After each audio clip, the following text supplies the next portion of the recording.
तर चला आज मी तुम्हाला या वीकचा प्रॉफिट अँड लॉस दाखवतो। पण त्याआधी मी तुम्हाला मार्केटचा एक डार्क एक्सपिरियन्स शेअर करतो।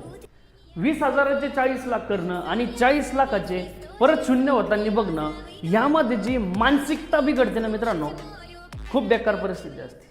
तर इथपर्यंत असताना खूप अनुभव आले, त्यापैकी हा एक अनुभव एक होता। पण या सगळ्या अनुभवातून काय शिकायला भेटलं?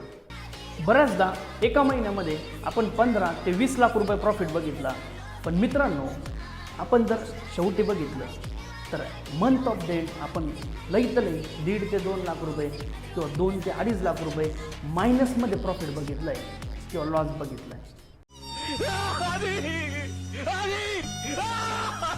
मित्रांनो तुमच्यासोबत पण असं होत असेल की आज 5,000 प्रॉफिट, उद्या 5,000, परवा 5,000, पण चौथ्या दिवशी -20,000, असं करत करत शेवटी महिन्याच्या एंडिंगला आपण 5-10 हजार मायनस किंवा 5-10 हजार प्रॉफिटमध्येच राहतोय।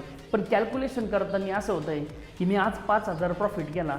प्रत्येक ट्रेडरचं एक गणित असतं, 5,000 × 20 म्हणजे 1 लाख रुपये महिना कमवला। मित्रांनो ती रिॲलिटी नाही आहे, रिॲलिटी वेगळी असते। मला माझ्या स्वतःच्या याच्यातून सांगतो, 18-20 लाख रुपये मी आतापर्यंत प्रत्येक महिन्याला प्रॉफिट काढला आहे, पण शेवटी एक तर महिन्याला -2-3 लाख नाही तर 2-3 लाख प्रॉफिटमध्ये क्लोजिंग झालेली आहे। तर मित्रांनो याच्यातून एक गोष्ट आहे, जो प्रॉफिट झाला तो विड्रॉल करणं गरजेचं आहे।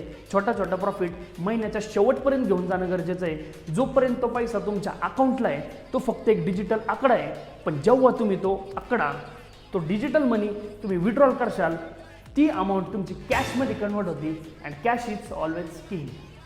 तर बघा आपण प्रॉफिट बघून घेऊ। मी आता MT5 लॉग इन करतो। MT5 लॉग इन केल्यानंतर तुम्ही बघा इथं मी लास्ट वीक सिलेक्ट करतो। लास्ट वीक सिलेक्ट केल्यावर इथं तुम्हाला समजेल मित्रांनो आपला प्रॉफिट आहे $1163 म्हणजे ऑलमोस्ट 1 लाख रुपये। तुम्हाला मी मागचा व्हिडिओ शेअर केला होता ज्याच्यामध्ये या वीकमध्ये आपल्याला ऑलमोस्ट 1.5 लाख रुपयाचा लॉस झाला होता। तो 1.5 लाख रुपये लॉस आणि ते ह्या वीकमध्ये आपली 1 लाख रुपये प्रॉफिटची बुकिंग झाली। तर ज्यांना कोणाला मंडेपासून आमच्यासोबत काम करायचं असेल त्यांनी मला मेसेज करायचा आहे, आपण एक प्रॉपर प्लॅनिंगनी ट्रेडिंग स्टार्ट करूया। तर शेवटी एकच सांगणं आहे, थेंबे थेंबे तळे साचे।